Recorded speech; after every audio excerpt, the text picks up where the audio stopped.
Hey, what's up? This is Antonio. Welcome back to my channel. Who's ready for some fighting words? And this video, I want to do a recap of Floyd Mayweather and John Gotti III. Really quick, if you like this channel, please take the time right now, subscribe to the channel. Things are heating up and things are moving accordingly. Also, if you could hit that thumbs up button, it really does help and support this channel. So let's just jump into this. It's an exhibition. We already know what it is. We know it's a money grab from Floyd Mayweather. Let's just call it what it is, the money grab. So there's a few things wrong with this fight. What were we selling in this fight? That it's John Gotti's grandchild, which means absolutely nothing. Like it means nothing. Like it means absolutely nothing that we're talking about John Gotti's grandchild. His grandchild who's not a gangster. His grandchild who isn't anything of a sort like his grandfather. So what are we talking about? That's the selling point for this fight. The name. Your name is synonymous with crime, and your name is synonymous with boxing. There's nothing in correlation. So what's grabbing us for this fight? I think when people watch exhibitions, that they're expecting something that I don't know what they're expecting, to be honest with you, because it's all entertainment, and it's all under the umbrella of entertainment. It's not to be taken seriously. Not by either party. However, the party that, you know, typically loses is like really going out there trying to knock Floyd's head off. And it's like, you do know what an exhibition is, right? That's where you two kind of like, you know, flail around for a little bit. You know, a little punch here, a little punch there, a little jab here, a little jab there. Nothing serious, nothing heavy. Nothing with the intent of harming, you know, or maiming. And it's just like, here we go again. Now, granted, everything seemed to be cool, you know, in the press conference leading up. And then things got a little bit more serious, in which case, you know, the final press conference, Floyd is like, hey, keep that same energy. Now, let me just talk about the fight. As the fight goes on, you know, and it's cool. It's a nice event and everything like that. Gotti shows up like 200 pounds, of course. You know, because at least we got to make it look believable. So now he has the name of this notorious gangster, and he's 200 pounds and he's in shape. Okay, cool. Floyd shows up like 150 something at best. You know, Floyd's not a big guy. He's not a big guy at all. We're actually around the same size. Floyd's not a big guy. And right off the bat, unlike his other exhibitions, where what he'll do is test the waters to see, is this guy trying to hurt me? Or does he understand this is an exhibition? If he understands that this is an exhibition, we're going to have a fun, respectable night. If he does not understand that this is an exhibition, then we're not going to have that. And I'm going to put on a masterclass, which is what he's been doing. Okay. Well, this one was different because Floyd started off like hot, like combinations, like everything, downstairs, upstairs, jabs, attacking the body. I mean, I'm like, all right, maybe Floyd didn't know this was an exhibition. You know, maybe he didn't know this was an exhibition. But I'm expecting Gotti as the rounds to go by to do something, at least act like he's in the fight. You know, this one punch here and this one punch there, and that little counter check hook that he had that was not effective at all. Actually, in 6 rounds, it was only effective once. No, twice, I'm sorry. But it literally did nothing to Floyd. Floyd just kind of rolled with it one time, and the other time he did catch Floyd with it, but it did nothing to him because it didn't stop him, it didn't slow him down, and it didn't even back him up.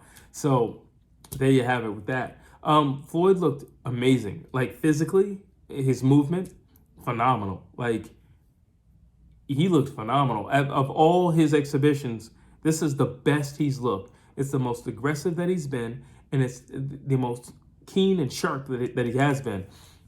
Now, granted, you would say, well, these are just exhibitions. Yeah, they're just exhibitions, but the more you stay in the ring and the more you continue to train, and Floyd has never left the ring. He's never left the ring. He left boxing, you know, professionally, but he's never left the ring.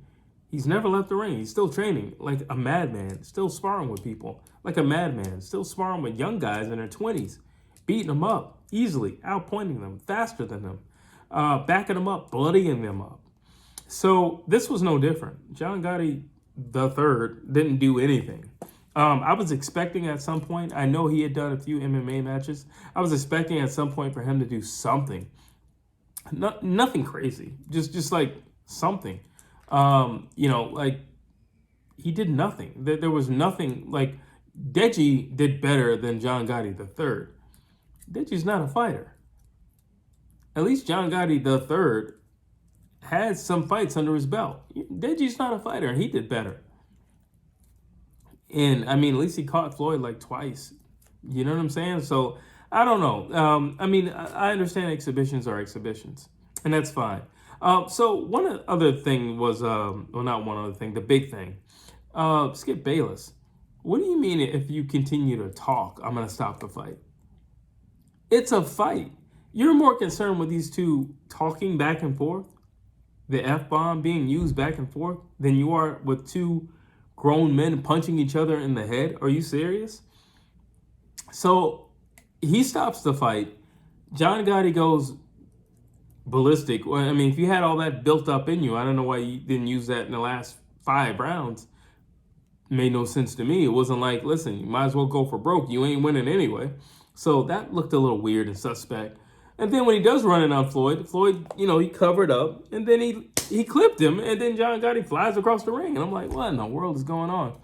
So there's a part of me that's like, I think people are on to Floyd in these exhibitions. And I think you have to do things to keep people entertained outside of you dancing in the ring between rounds. Because if you're dancing in the ring between rounds, it's showing me as the consumer who spent my hard-earned money on this fight that you don't even take this serious. This guy is no threat to you whatsoever. So much so that he's not a threat. You're dancing. You're talking to the crowd. You're not even sitting down. You're not even drinking water in between the rounds. So why did I waste my money on this? So I think it's now getting to that point where, okay, I will give Floyd some credit in terms of, the circus that these exhibitions are. He's fighting big guys. These are not small dudes. They're bigger than him. John Gotti the third is like 15, 16 years younger than him. So he's not taking, quote unquote, the easy route. Like, I'm past my prime. I'm going to go find somebody else who's past their prime. And then we're going to duke it out, but we're not really going to duke it out because it's an exhibition. Rather, Floyd is like, I'll take on these 20-year-olds. I'll take on these 30-year-olds who are twice my size. And John Gotti's the third. It's easily like 200 pounds in there. Huge weight difference between the two. Didn't matter one bit. He didn't have any power in his punches, so it really didn't matter one bit. He was very much so slower than the 46-year-old Floyd Mayweather. There was no competition. There was no threat for Floyd Mayweather. There was none. There was no competition and no threat. So when there's no competition, there's no threat. We don't know John Gotti the third. So you beating him up means diddly squat. It means nothing. It doesn't mean anything to us because who is he? He's the grandson of somebody who was notorious. He's not notorious. He's the son of a rat. Let's just call it what it is. Like, who is he? Nobody. Who cares? So I personally believe, or I'm under slight suspicion that this thing is a little rigged. You mean to tell me John Gotti the third, you got that angry because Skip Bayless stopped the fight? One, Skip Bayless stopped the fight. That's suspect to me. It's one thing if you said, the guys are roughhousing in there. It's one thing if you said guys are hitting below the belt. When guys hit below the belt, you don't stop the fight. Unless it's like a considerable amount of, you don't stop the fight. Are you kidding me? You don't stop the fight for that. So that's a little weird. If you look back at Floyd Mayweather when he fought Zab Judah, that fight turned into a circus and the fight resumed. And you're telling me you're going to stop this fight because you're saying the F word back and forth? Are you kidding me? I think it was, who was it? Riddick Bowe and Evander Holyfield, the fan man, the guy who fell into the ring.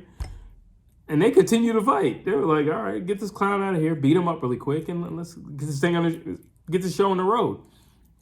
When Mike Tyson bit Evander Holyfield's ear the first time, they were allowed to continue fighting. It was until the second time the things got out of hand. And you mean to tell me because of the F-bomb, you're going to stop a fight? So to me, that's a little questionable. Really? That's all I can say is really. That doesn't make a whole lot of sense to me. And then I look at John Gotti the third, and he gets angry. Now he's mad.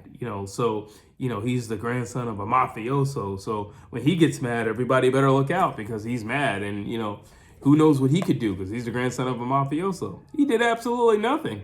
He did nothing. Where was all this mafioso in the last 5 rounds? You did jack. You did dilly. You did nothing. And you still got popped and flew across the ring, which also lets me know that Floyd was holding his power back. If you look at when Gotti got angry, he did his little flurry on Floyd, which nothing connected. But anyway, he did his little flurry on Floyd before everybody came in. Floyd countered him, and he darn near flew across the ring. That's what separated them, Floyd's punch. That's what separated the two guys. So I kind of feel like Floyd was just holding his punches back. Was Floyd being annoying and laughing and talking? Yeah, but they were both talking trash. I can see how John Gotti would be getting annoyed with Floyd smiling at him and toying with him. But that's another thing that comes with these exhibitions. It's kind of hard to take the opponent serious. I look at Manny Pacquiao when he took on DKU. That was not serious. And Manny Pacquiao is a very serious guy, especially when he's in the ring. But because of the lack of skill and the low level of threat against him, even Manny Pacquiao was joking in the ring. Even Manny Pacquiao was laughing in the ring. Even Manny Pacquiao was playing around in the ring. So because your skill level is so much higher, well, I know you're not going to hurt me. I'm controlling every aspect of this fight. Same thing here. And listen, does it look staged? Yes. And maybe we can set up, Floyd Mayweather versus John Gotti the third 3, because it was so chaotic in the first one. And I don't really understand why everybody needs to jump in the ring. I mean, it was nice to know that, listen, that mafioso stuff, that whatever happened back in the day, it's a new day. That stuff don't fly. Look at the people who are around Floyd Mayweather. Nobody's going to touch Floyd Mayweather. Nobody's touching Floyd Mayweather. And I'm not just talking security. Not everybody with him is security. I'm talking about there's some people in that crew that, and I am calling it a crew because you saw how they jumped in the ring. You're not going to put your hands on that guy. Get out of here. So I don't know. I think it's a little staged. I think Skip Bayless getting angry over the F-bomb is ridiculous. Okay, at best you can take a point. I don't know how you would take a point for cursing, but at best you can take a point, I suppose. John Gotti getting angry and now he really wants to fight, as if him getting punched in the face for the last 5 rounds didn't make him angry and make him want to fight. It's beyond stupid to me. I don't know. Then everybody jumping in, did it really take all of that? And then where was security? So it was a big fiasco, but I think it was I think it was a stage fiasco that got out of hand and turned into a real fiasco. That's what I kind of think will happen. But drop your thoughts down below. Tell me what you think of the exhibition. Did you agree with it? Did you agree with the stoppage? If you do, I really want to hear from you if you did agree with the stoppage, because I want to hear some reasoning behind this. Drop your thoughts down below. And as always, please like, please share, please subscribe to this channel.